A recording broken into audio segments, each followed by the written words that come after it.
you will be my wakil. Meaning, if I die, you are the one that's responsible for making sure qisas is done, that the blood money is paid, or revenge is taken for my death. You do that. Now, Muawiyah is the governor of Syria, Sham, at that time. And Sham is basically the largest province of the Muslim world. It's the largest province. It is, in some ways, the richest province also. And when Uthman radiallahu anh is killed, Muawiyah says, look, we need qisas. And Ali is saying, and this is a longer debate, but Ali is saying, I need more time. Because in Islam we have, in Islamic law, we have a process of how somebody will be convicted. And if I just start grabbing people left and right, I'm going to grab some good people, some bad people, and I can't just wholesale punish them without due process. And for that process, I need time. And this is the other reason he went to Kufa, because he wanted to be in a position where he can actually do something about in Medina. He couldn't do anything about the situation in Medina. He needed to be outside Medina and have a force with him outside Medina that would support him to be able to do something in Medina. Just keep that in mind, because this history becomes a little bit more complicated as we go forward. Okay, just a side point I'm mentioning here. Ali radiallahu anh being in Kufa, especially after his victory in Basra. By the way, this is very important also to keep in mind historically. It's extremely important. Just as Mecca and Medina have a relationship as twin cities, Basra and Kufa have a relationship of being twin cities. So whatever happens in Medina directly affects Mecca, and whatever happens in Mecca directly affects Medina in the Muslim world. And in the same way, whatever happened in Basra affected Kufa, and whatever happened in Kufa affected Basra. And this is very important, because when Ali radiallahu anh moves to Kufa, there are about 2,000 companions of the Prophet. 2,000 companions of the Prophet at that time, people who had seen and believed in the Prophet and had been engaged with the Prophet ﷺ at some level. So Ali moves to this city that has, you can say, a group of companions of the Prophet, the original group, you can say, that can support him now. And so he needed that group, he needed that support, which Uthman had lost, that I had talked about. So that's another reason he moved there. Okay, then another thing, again, time is running out, so let me just quickly... One interesting ijtihad that Ali made, now this is him as a Khalifa making ijtihad, beyond the situation. He made the ijtihad that the Majusis, the people, we also call them in Farsi and Urdu, we call them Parsis, the fire worshippers. Now, fire worshippers on the outset would look like they are pagans, meaning pagans means they worship idols, they worship fire. But it was the ijtihad of Ali radiallahu anh that the Majusis will also give jizya. Who gives jizya? Ahlul Kitab give jizya. Meaning the people of the book, they give jizya. And just so, I know there's a lot of misinformation about jizya, so we all understand the term affirmative action, right? In a democracy, you're always looking at the majority and what the majority wants. Look at our situation right now. We get what the majority wants, in a sense, but what happens to the rights of the minority? And for that, you have certain laws, like affirmative action being one of them. There are a lot of others, but that is to protect the rights of the minority. Jizya is an Islamic act. Actually, the person who gives jizya, what is he called? What is he called in Islamic law? He's called a dhimmi. You know the Urdu word zimma lena? Zimma, dhimmi. Dhimmi is the one whose responsibility you take, because they're a minority, and a minority will always be, their rights will be always hurt one way or the other when there's a majority. And Islam understands this as a legal process. And so the people that give jizya are basically putting in their money into a fund to protect themselves from a situation where they will be harmed. For example, legal cases, legal situations, so on and so forth. Their communities, their courts, and so on. Because in Islam, each community gets their own courts by their own religion, by their own judges. You know, the Prophet, when he was judging the Jews, he didn't judge the Jews based upon Quran or the Sunnah. He judged the Jewish people based upon Tawrat. What does your book say? What does your law say? you apply that to yourself because you're not Muslim. You don't have to apply the Sharia. So anyway, that was the point that, so anyway, jizya was also inculcated in the Ijtehad of Ali for also the Majusi, the fire worshippers, which was initially in Islam for the Ahlul Kitab and also the Mushrikeen. But here's a new group. They have a totally different religion. They worship fire. They're not people of the book. They're not pagans in the common sense that were there in Quraysh.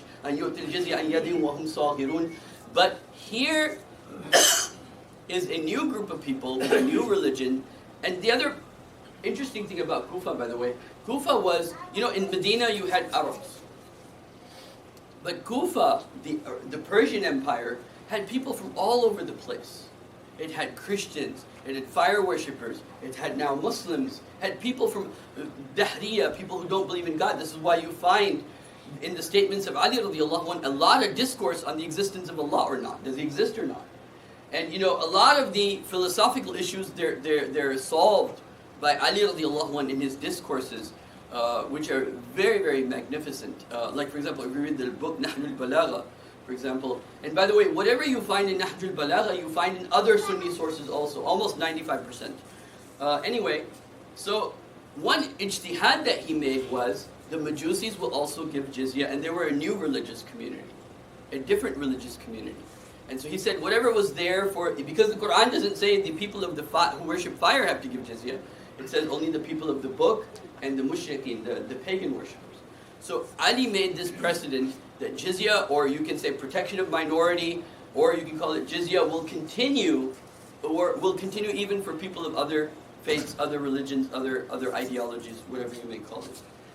Another interesting one was, again, this has to do with Ali's view of things from the perspective of, let me just make sure I'm not running over time. I have time. So, Omar and Uthman, they made an ijtihad. And that was, if they have a female slave, and if she becomes mother, so you have a female slave, a servant, and if she becomes a mother, she will be freed. This was the ijtihad of Omar and Uthman. They made the ijtihad that if you have a female slave and if she becomes a mother, she will be saved. She will be freed. She will no longer be a slave. She'll be free to do what she wants. When Ali became the Khalifa, he changed it. And he said, no. If a female slave has a child, his ijtihad, because there's no text in Quran per se, there's only encouragement in Quran, and there's no clear text in Sunnah. So they had to make ijtihad. And Ali radiallahu anh made the ijtihad that no, if there's a female slave and she has a child, she doesn't necessarily have to be freed. And his reasoning was, because again, all of the influences of the Dahriya, the atheist influence, the Christian influence, all of these influences now infiltrating throughout the Islamic community, going all the way to Medina, he wanted a situation where he can have, where the companions of the Prophet, if they have slaves, and this actually happened, a lot of the greatest scholars in the very next generation, they were children of mothers who were slaves. And so this ijtihad of Umar's was extremely, extremely effective in terms of what he was thinking. Because when you're a slave, you're taking care of them and their children are doing education. And those children grew up to be great scholars of Islam. Great, and maybe inshallah one day I'll talk about this, that the type of Islamic scholarship that was produced in the third generation amongst the Tabi'een and the Taba Tabi'een, and a lot of the top notch, the top 10, top 20, they were all children of women who were slaves. So Ali radiallahu anh said no, that if there's a female, you don't have to do it, and he particularly said for the reasons of education, that he would not do that, because if the mother is free, then what does she have to do? She has to work, right? She has to fend for herself. She doesn't have time to take care of the child, to educate the child. So that's why he said it's not necessary to do this. So that was one of the ijtihads Ali made in opposition to Uthman and Ali.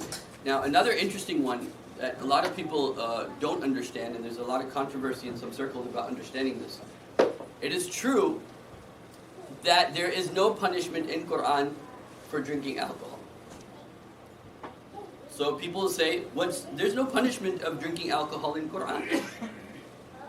But we know that in Islamic law there's a punishment for drinking alcohol, of being lashed. And whose ijtihad was this based upon? This was an ijtihad based upon the ijtihad of first Omar, then Uthman, and then Ali. But Ali differed from from Omar a little bit, which was, how did they come upon this ijtihad? The question was, alcohol is haram. Yes, it's haram. But Quran doesn't give any punishment. So how did they come up with the punishment for alcohol, which there's no punishment in Quran and Sunnah? So this is how it was done. It was understood it's haram, which means the judge, knowing that it's haram, has the legal right to prescribe some punishment, but that punishment still has to have some source, some basis, some attachment to the text, to the original text. So it was Ali who said, the ayah of the Quran that says that the man who lies about the virtuousness or the piety of a virtuous woman, which was in the case of Aisha, that you say she's, sometimes in the American culture, the general culture, they say, oh, she's whatever they say, right? She's this, she's a fornicator, she's this, something negative about her. And they spread rumors. And these rumors, especially in high school nowadays, they spread very fast. What is the Islamic punishment of doing that? To put a label like she is not virtuous type label on a girl, the punishment in Islam is she will be lashed. And that's in the Quran. That's in the Quran. So Ali said, when someone is drunk, what happens? They lie, they say things out of context. So the punishment of the person who's drunk will be the same as the one who puts a wrong label on a virtuous woman. And that was the ijtihad of Ali, and that argument of Ali connecting with that verse of the Quran, that when someone is drunk, they say things that are wrong. So because of this connection, therefore the punishment of drinking alcohol will be the same. Except because there was a different opinion on when there is a had in Quran, if it's not from that particular had, will it be more or less? So I won't go into that right now, but that's how they connected it. And so then Omar said, okay, the one who drinks alcohol will be, in the time of Abu Bakr, it was 40 lashes. And this was the ijtihad, not of Ali, it was the ijtihad of Abu Bakr. And he said 40, and then Omar said 80. And then Uthman said 40, and then Ali maintained 40. Okay? So there is some riwayah that the Prophet did it also, but the numbers are not clear of how much. So how many is the number? That came from Quran, or from that verse of the Quran. Another one that's very interesting is that, this is also important before we finish. Ali radiallahu anh, he, as I mentioned, in terms of distribution of wealth, he was like Abu Bakr, if you remember. Omar gave more, even though he was strict about who uses wealth and how to use wealth, but he gave more from Baytul Mal to the near companions of the Prophet and less to the ones that weren't so near to the Prophet. But Abu Bakr before him gave everybody wealth equally, because Muslim is Muslim. Why should I give Omar more and somebody else who is new Muslim less? Ali was also of this opinion, that all the Muslims should be treated equally. And now the debate, the first debate of how non-Arabs will be treated within Islam started in the time of Ali radiallahu anh, the debate of how and so here, when Ali gives his fatwa about distribution of wealth, he also in his khutbah, he now says, the Arab and the non-Arab, they will not be given wealth differently. If they're Muslims, they will be given wealth from the treasury the same way, both the Arab and the non-Arab. Inshallah, I will continue my second khutbah. أقول قولي هذا أستغفر الله لي ولكم ولسائر المسلمين.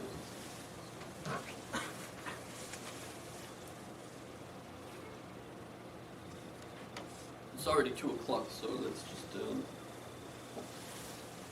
I'll mention one very, very important thing. Extremely important. Maybe I'll continue next week or do something different. Ahmad wa usalli ala Rasul al-Kareem. Let me mention this very, very important point. Some people say, why did the Khilafah, the Islamic Khilafah, Abu Bakr, Umar, Ali's Khilafah was only 4 years. Ali's Khilafah was only 4 years. And he was also assassinated. Some people say, why did the Khilafah last only 30 years?